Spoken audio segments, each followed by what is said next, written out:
Alright guys, welcome back to Formula 1 News. Max Verstappen involved in a couple of controversial incidents at the virtual 24 Hours of Daytona, but also mentioning his future in the sport in Formula 1, his thoughts towards retirement, especially now he's got a child on the way. He's mentioned over previous years frustrations with the FIA, the length of the calendar, among other things, that Max may not be racing in Formula 1 for too much longer. Will Aston Martin even get the chance to poach away from Red Bull if there's any truth behind these discussions? Very much interested your thoughts in the comments. Hit the like button if you enjoy. Subscribe if you're new as always, I'd greatly appreciate it. We'll start here. Ferrari are at it again. They've got a new thing basically every single day at this point. This is their latest one on 1643. Ticking over to 1644, of course. Leclerc's number, Hamilton's number. Thought this is pretty well done. Look, again, there's shades of red in all of these images. Obviously, people are trying to figure out, is that the shade of red they might use on the car or whatever. This is a lighter shade, although the actual little arrow here does seem to be a slightly darker shade we might be expecting. Who knows? Maybe at this point, who really cares? Although Ferrari, it's not been all sunshine and rainbows in their social media team because they were getting cooked for this a little bit. I don't know if you guys saw this the other day, but so Ferrari put this image out, Look Harder, and what they were getting at, it seems, is that there was, well, they had designed this such that 1644 was kind of like hidden in the image, but of course, you can find any numbers you want if you look hard enough. Like, you know, people were obviously coming up with this to themselves. Wow, who spotted 23 Albon, 55 Carlos Sainz of Williams? And then even, you know, people came up with stuff like this that I thought was pretty entertaining as well. So it's not been, you know, all W's for Ferrari, and maybe not for Alpine either. Their car improved drastically towards the end of last season, but it still wasn't great. Gasly did a good enough job scoring several very impressive points. Their car at the start of the season, though, was slow, it was ugly, frankly, and it was substantially overweight. They solved some of those issues. For 2026, they're going to be Mercedes-powered. That was nearly enough to convince Carlos Sainz to go to Alpine next year rather than go to Williams, but in the end, it wasn't quite enough. Now, Briatore, he's obviously back with Alpine after a very controversial career in, you know, Formula 1 and elsewhere. He made an Instagram post the other day. You guys may have seen this already. I kind of forgot to mention it. But this was what he put on his Instagram. Marketing meeting, Alpine F1 team. And, you know, here's everyone involved in the projects. And Briatore is obviously watching on as well. Now, if you look closely on the table, you will see this image where what seems to be concepts of their new car. So at this point in the season, people want to know about the new cars. They want to know about the liveries. This seems to be like the best image we have of what the Alpine is possibly going to look like. Again, these are just concepts. They're probably mock-ups, but who knows? I mean, is this the real deal?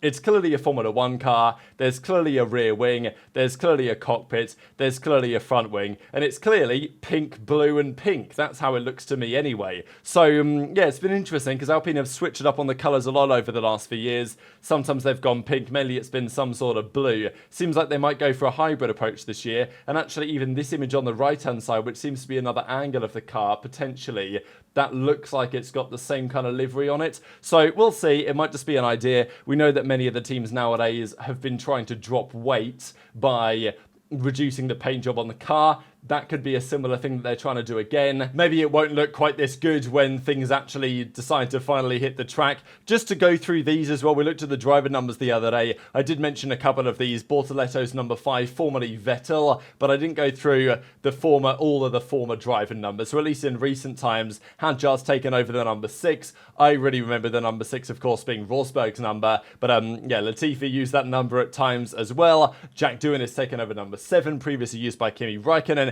Antonelli, number 12. I wouldn't have been able to tell you the trivia on which driver most recently used that, but Felipe Nasr is the answer. And then Ollie Behrman, number 87. That's actually never been used before. So those are the drivers with their numbers for the new season. Of course, we spoke just of Nasr. He was a Sauber driver at one time, and Sauber, again, like Mercedes, are not going to do a pre-season launch. Pretty interesting from the Mercedes side, because they almost always will do something at Silverstone before they unveil their car in Bahrain. This year, they're not electing to do that. Why is a question. Of course, the speculation might be, wow, they've cooked up something special they want to hide. Have Sauber cooked up something special they want to hide? Doubtful, as far as I'm concerned. So, yeah, they don't really care about a pre-season launch. They've now been fully acquired by Audi as well. I think, the $650 million acquisition is now officially complete, and they will just show their livery likely at the launch event on the 18th of February at the O2, where they will drive out a car which is just last year's car with the new livery, which maybe is going to be similar to the old livery. Who knows? I mean, it's still stake something Formula One team. It's not Audi yet, but it will be fully Audi from 2026, and I imagine there's going to be some more Audi features on it, I would imagine. You guys might have seen this the other day as well. On the 8th of January, these photos were going around of around Monaco, Lando Norris's Ferrari F40 substantially damaged. And yeah, there was a couple of images about this, and it seems like as of today, we actually have a video of it. Lando, I don't believe, was behind the wheel at this point. That's at least what everybody says. But yeah, here you go. This is the image. This is quite a painful watch, actually. So, feel free to pause, but oh, too late.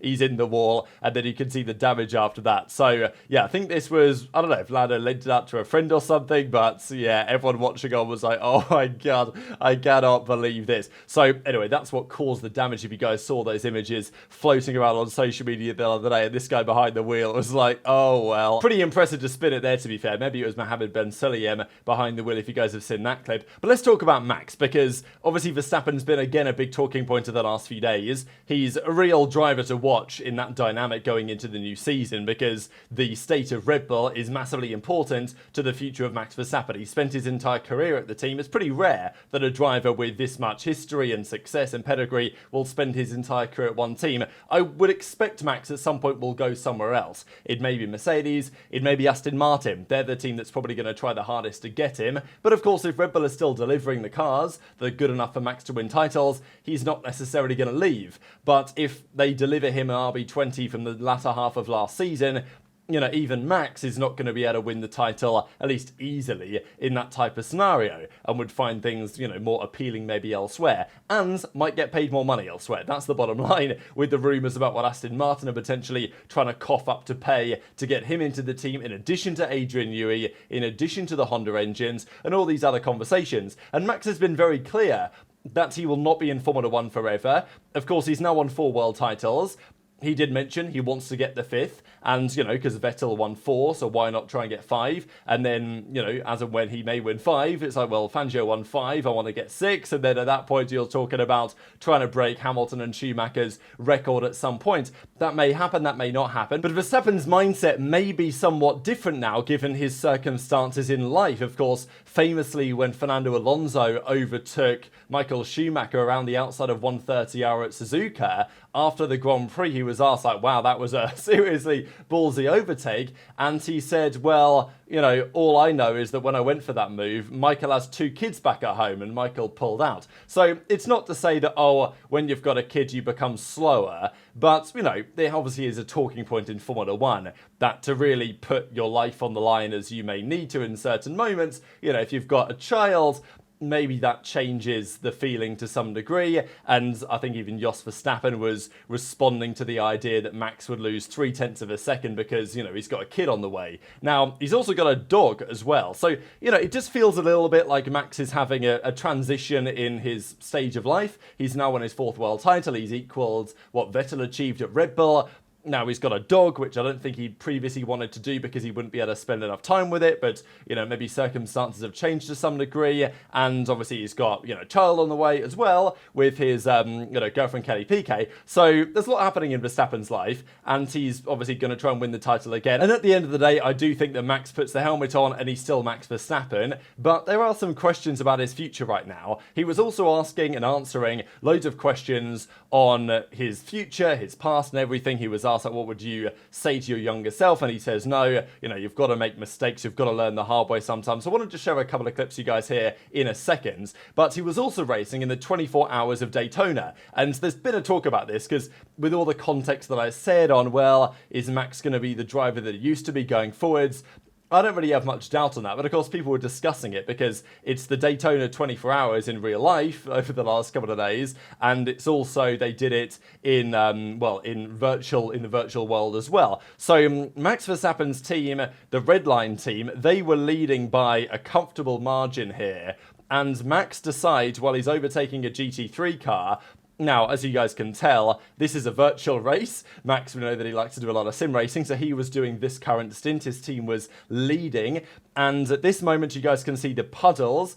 Okay, some might argue, well, the GT3 car should go more offline to allow Max through, obviously in the faster class, but well, he doesn't necessarily, the GT3 car, want to go too much offline because it's, kind of, that's the racing line. So that's when it's wet conditions, you actually get less grip there. So, Max, really what he should have been is a bit more patient rather than trying to send it up the inside, because the problem is here that Max gets on a puddle, he loses grip going into the corner, and then he's off and, into the barriers. And Max made a similar mistake, actually, shortly afterwards. He actually was in the wall again. Even Felipe Drugovich, who I believe was racing in the real one, and I think they DNF'd, unfortunately, but he was in the chat watching all this unfold as well. So Max crashed it once.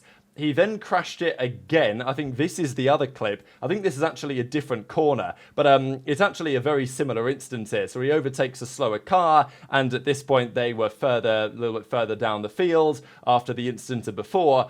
And then, Max loses it again, locks up going into the corner and ends up in the barriers again. So, it was a bit of a stinker for Max Verstappen and actually kind of put the Hungarian Grand Prix of 2024 to shame a little bit. And he got 80 seconds worth of penalties, I think, for locking up coming into the pit, all in this, wet weather stint. Max just had an absolute disaster class. So his team went from first down to I think they're fourth, and they were, several laps behind the lead. So a bit of a disaster for Max. Wanted to share a couple of clips. This is another view of it just before the right-hander. He was down the inside. It's a really small gap. He was aquaplaning. He was sliding. He wasn't going to make the corner anyway. And Max Verstappen, I'm afraid, has made a rare error and has lost the lead of this race for Team Redline.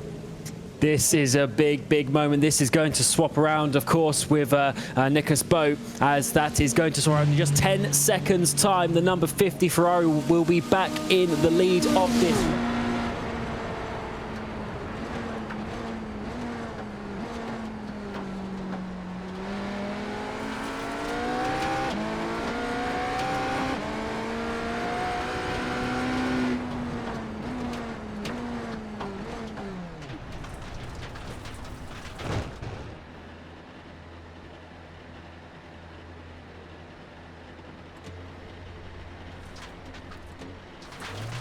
He do the same mistake. He's done exactly the same thing.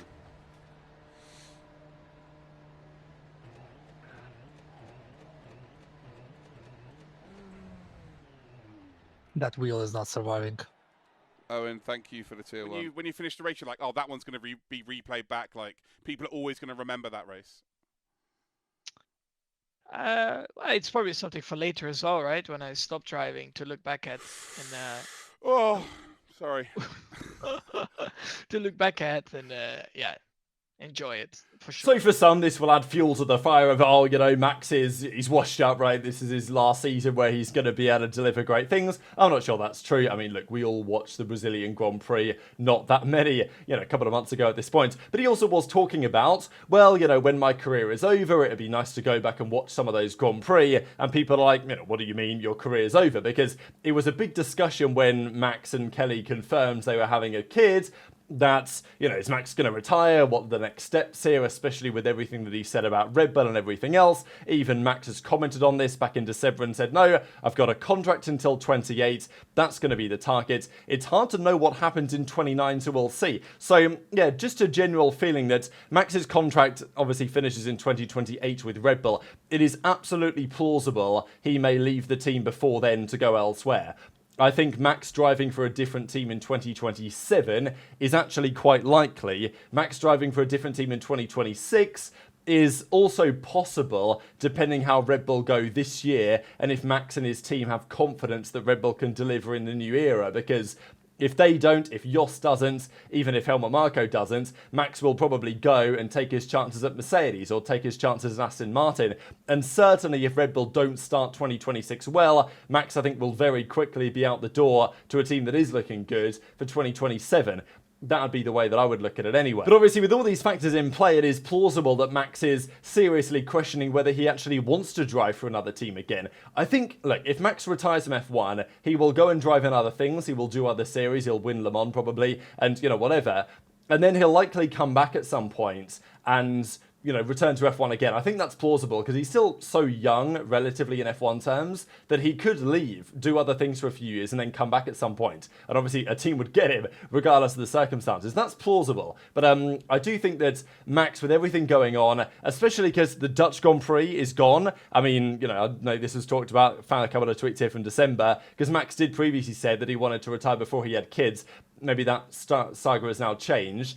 The Dutch Grand Prix is the final ever one in 2025. So, you know, that's probably relevant as well to some degree, not having a home race. And Spa, another kind of semi-home race of his, is off the calendar as well in a couple of years' time, in 2028 even, I believe, which is, of course, the year that his contract ends technically with Red Bull. And we know that Max has said a couple of times that the drama with the FIA, getting fined for swearing and all these other, you know, getting the community service, things like that want Max, you know, Max doesn't want to deal with all that BS, right? He wants to drive the car around the circuit very fast. That's what he wants to do. So with all the other kind of political stuff, Max is kind of fed up with it, I think, to some degree. And, you know, obviously he has his ambitions to win as many championships and races and whatever is possible, but it may get a bit too much given some of the circumstances. So that's kind of my question really, as to whether it's plausible that Aston Martin don't even get the chance to try and get Max because he just called it a day earlier. Now, he did say in December, I've never considered taking a gap year.